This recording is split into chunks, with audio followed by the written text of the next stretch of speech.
comes in 4-part, Part 1, Part 2, Part 3, and Part 4. Now look at Part 1.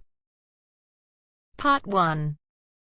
You are going to listen to a telephone conversation between two people, Hannah and her father.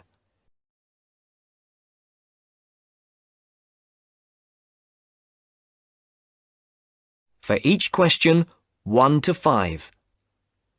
You have to decide which alternative is the most suitable answer and circle the appropriate letter. First, you have some time to look at questions 1 to 5.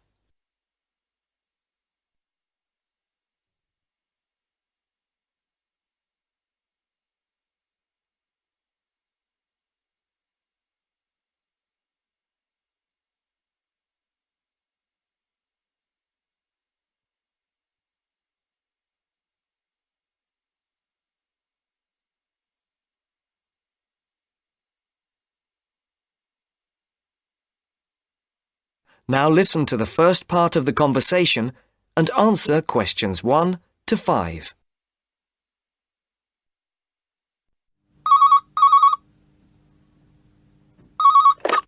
Hello, 992846. Dad, is that you? Hannah? Dad, I'm phoning... The line isn't very clear.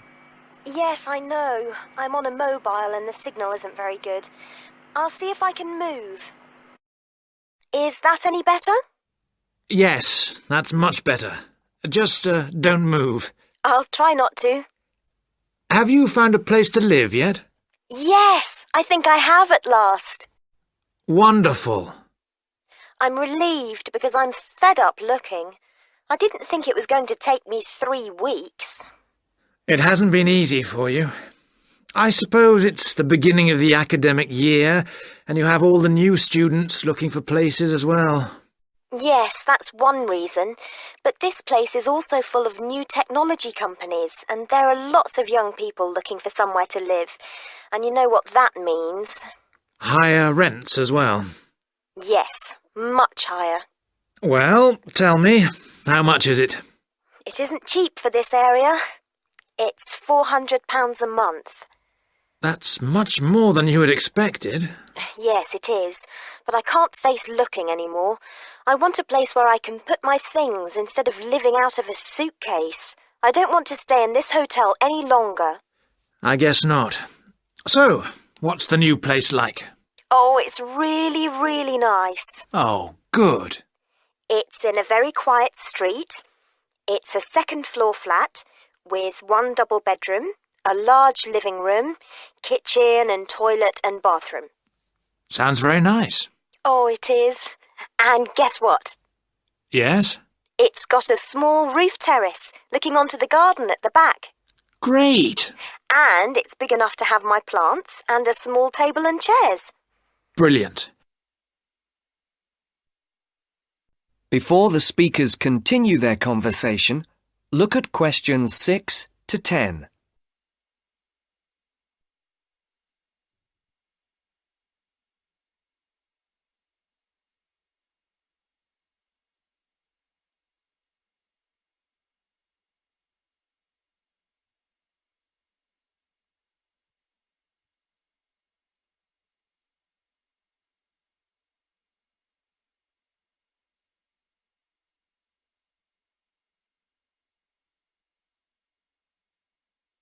As you listen to the second part of the conversation, complete the numbered spaces 6 to 10.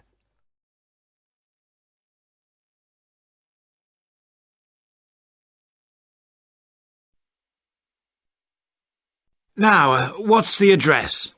It's 22B White Hart Road. 22E. No, 22B. B for banana. Right. And it's White Hart Road? Yes? And the postcode? Oh, you know, I don't think I've got it. OK. No, here it is. It's EX15 9RJ. This line is bad.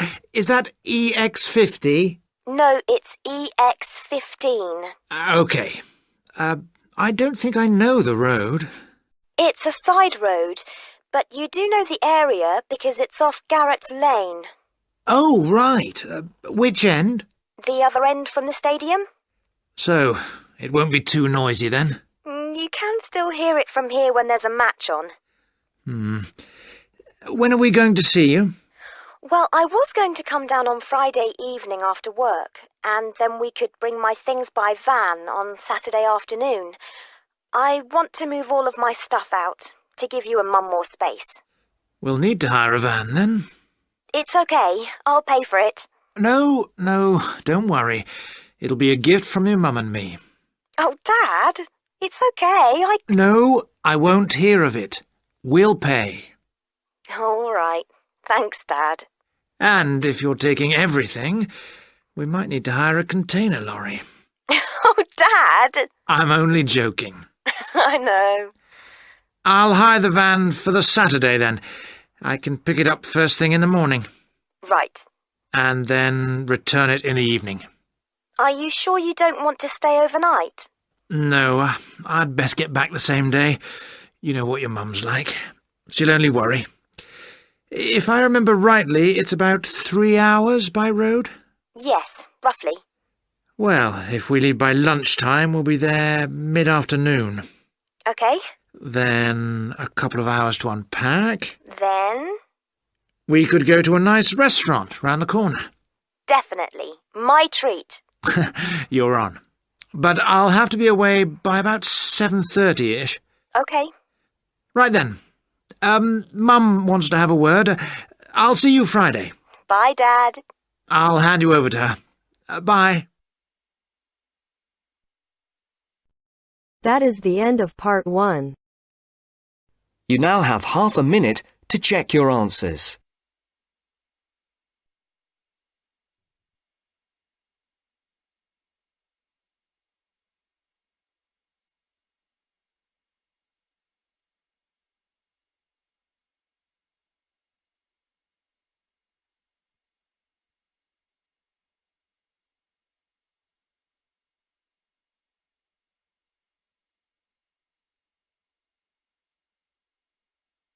Now turns to part 2.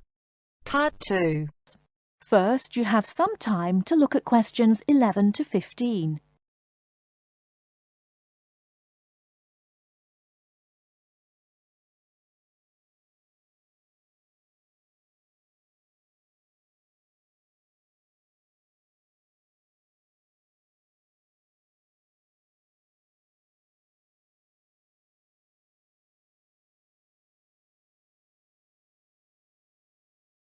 Now, listen carefully and answer questions 11 to 15. Hi. Hello. How can we help you? Is this the Office of Institutional Real Estate? Yes, sir. My name's Alice Baum, and I'm a university housing supervisor. Oh, good. I wonder if you could help me. I'll certainly try, sir.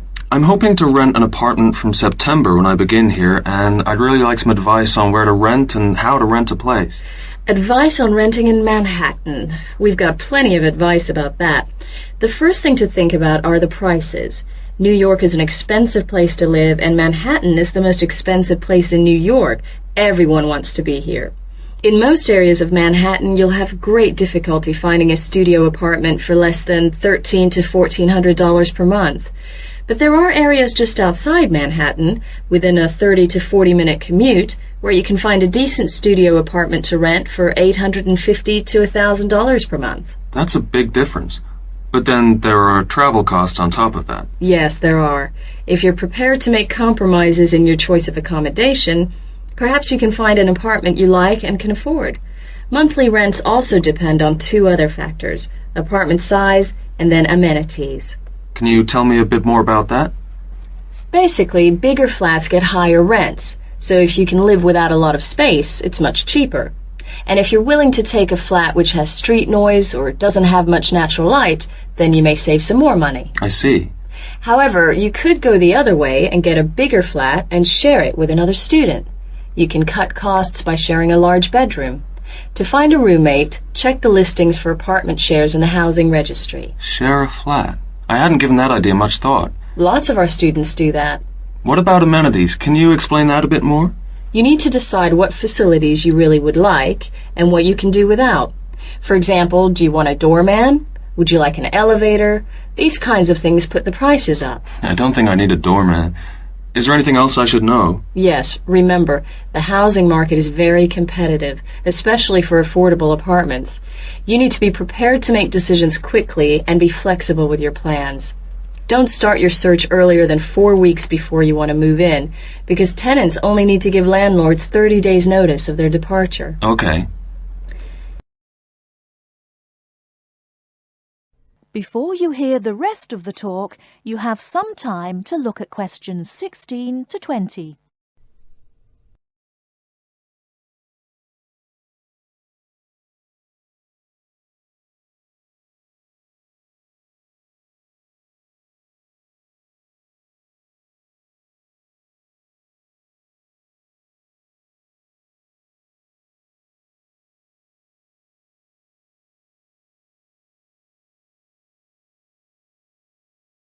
Now listen and answer questions 16 to 20.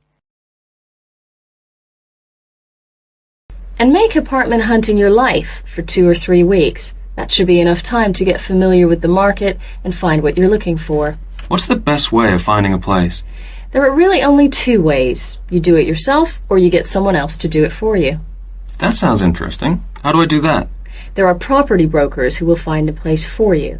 They can guide you to the property of your choice and help you with the paperwork. Wow, that sounds great. But they do charge you a commission fee. In Manhattan, expect to pay between 12 and 15% of the year's rent. That means if your rent is $1,000 a month, the broker's fee works out to $1,800. Oh, maybe not a broker then. And what's the other option again? Do the legwork yourself. Look in the classified ads, call landlord companies, and do online searches. Check out our website first. You mentioned paperwork. Could you tell me something about that? Sure.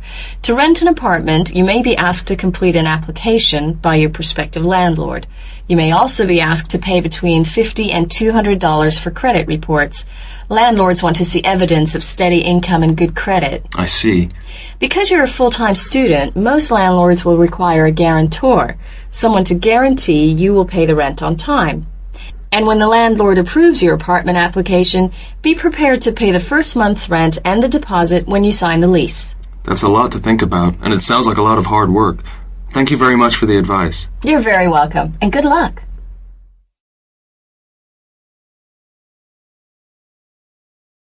That is the end of part 2. You now have half a minute to check your answers.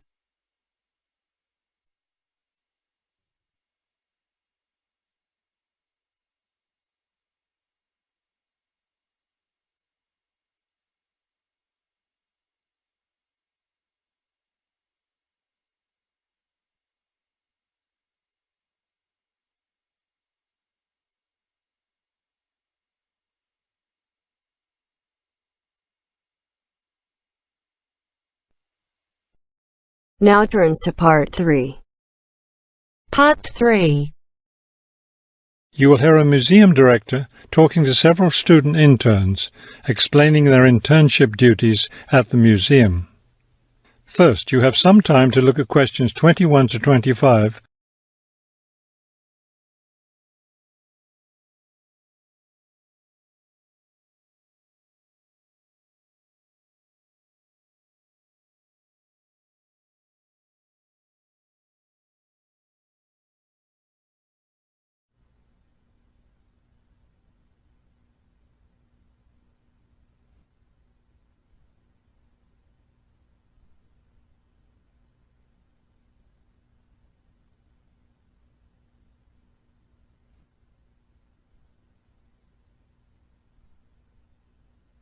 As you listen to the first part of the conversation, answer questions 21 to 25.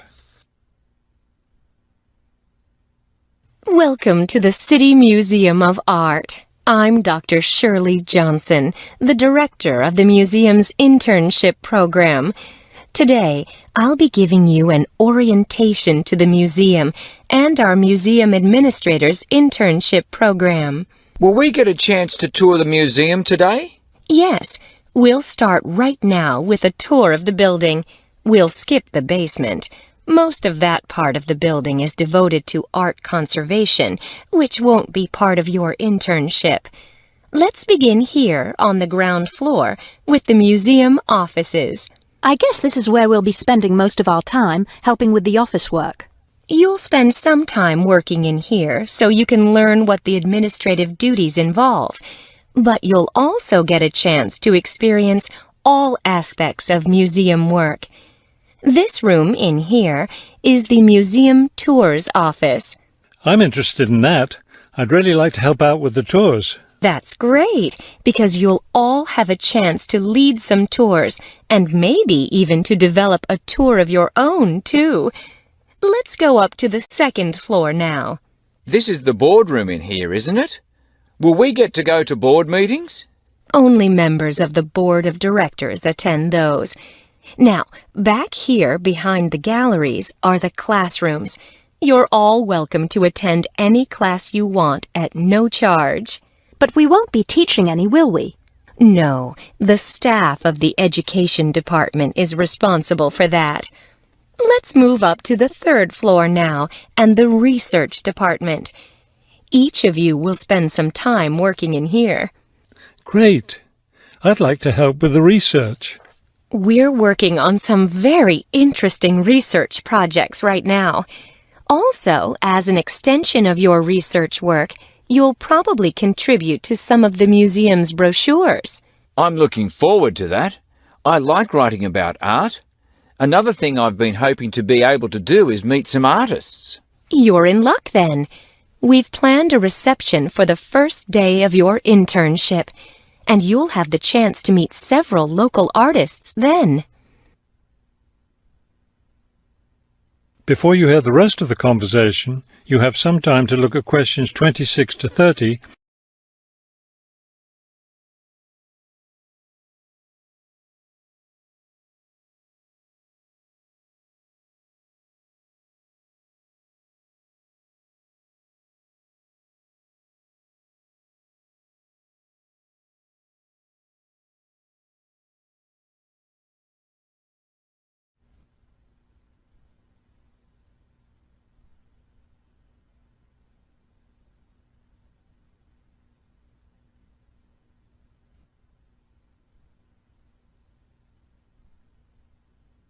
Now listen and answer questions 26 to 30. Could you give us a little background of the museum? I mean, when it was built and some information about the collections and things like that? Of course. The main part of the museum was built in 1895 with a combination of public and private funds. The new wing was built 60 years later with a donation from the Rhinebeck family. That part of the museum was built for the modern art collection, wasn't it? Yes, it was. In the main part of the museum, we have a gallery devoted to works by local artists, our sculpture collection, and a small collection of classical European art. You mentioned classes earlier. What kinds of classes does the museum offer? In our adult education program, we offer a series of art history classes, and for children, we have a program of arts and crafts workshops. You can get a brochure from the office that will give you more information. I saw a lot of chairs set up in the main hall. What are those for? Those are there for tonight's musical performance. We offer a weekly concert series during the fall and winter, and of course, all of you are welcome to attend. Now, if there are no more questions, let's step into my office and I'll show you your schedules.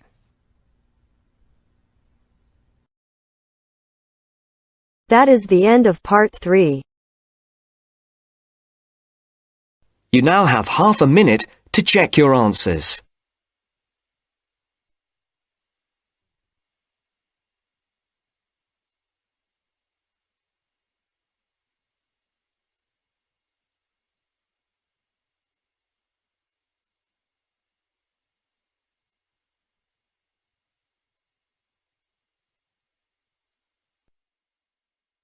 Now turns to part 4.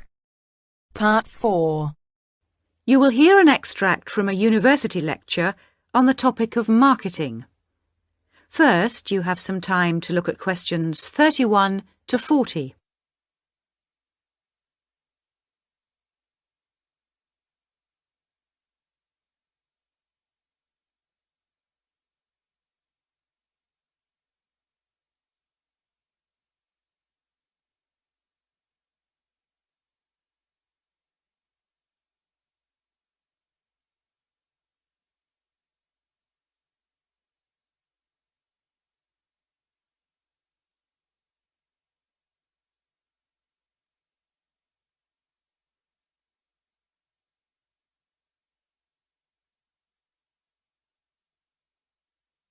Now listen carefully and answer questions 31 to 40. Last week we looked at some general principles associated with marketing, and today I'd like to look at some of those points in a little more detail. So, what is marketing? Or put another way, what does the term marketing mean? Many people think of it simply as the process of selling and advertising. And this is hardly surprising when every day we are bombarded with television adverts, mail shots, and telephone sales. But selling and advertising are only two functions of marketing. In fact, marketing, more than any other business function, deals with customers. So perhaps the simplest definition is this one. Marketing is the delivery of customer value and satisfaction at a profit. In other words, finding customers, keeping those customers happy, and making money out of the process. The most basic concept underlying marketing is the concept of human needs. These include basic physical needs for things like food, as well as warmth and safety. And marketers don't invent these needs. They're a basic part of our human makeup. So, besides physical needs, there are also social needs. For instance, the need to belong and to be wanted. And in addition to social needs, we have the need for knowledge and self-expression, often referred to as individual needs. As societies evolve, members of that society start to see things not so much in terms of what they need, but in terms of what they want. And when people have enough money, these wants become demands. Now, it's important for the managers in a company to understand what their customers want if they're going to create effective marketing strategies. So there are various ways of doing this. One way at supermarkets, for instance, is to interview customers while they're doing their shopping. They can be asked about their buying preferences, and then the results of the survey can be analyzed. This provides reliable feedback on which to base future marketing strategies. It's also quite normal for top executives from department stores to spend a day or two each month visiting stores and mixing freely with the public, as if they were ordinary customers, to get an idea of customer behavior. Another way to get information from customers is to give them something. For instance, some fast food outlets give away vouchers in magazines or on the street that entitle customers to get part of their meal for nothing. As well as being a good way of attracting customers into the restaurants to spend their money, it also allows the managers to get a feel for where to advertise and which age groups to target. Another strategy employed at some well-known theme parks, such as Disneyland, is for top managers to spend at least one day in their career touring the park dressed as Mickey Mouse or some other cartoon character. This provides them with the perfect opportunity to survey the scene and watch the customers without being noticed. Okay, well, we mentioned customer satisfaction at the beginning of this lecture, and I'd like to return briefly to that as it relates to what we've just been talking about. If the performance of a product falls short of the customer's expectations, the buyer is going to be dissatisfied. In other words, if the product you buy isn't as good as you'd expected, then the chances are you'll be unhappy about it. If, on the other hand, performance matches expectations and the product you buy is as good as you expected, then generally speaking, the buyer is satisfied. But smart companies should aim one step higher. They should aim to delight customers by promising only what they can be sure of delivering and then delivering much more than they promised. So then, if, as sometimes happens, performance is better than expected, the buyer is delighted and is twice as likely to come back to the store. Now, let's move on to look at the role of advertising. That is the end of part 4. You now have half a minute to check your answers.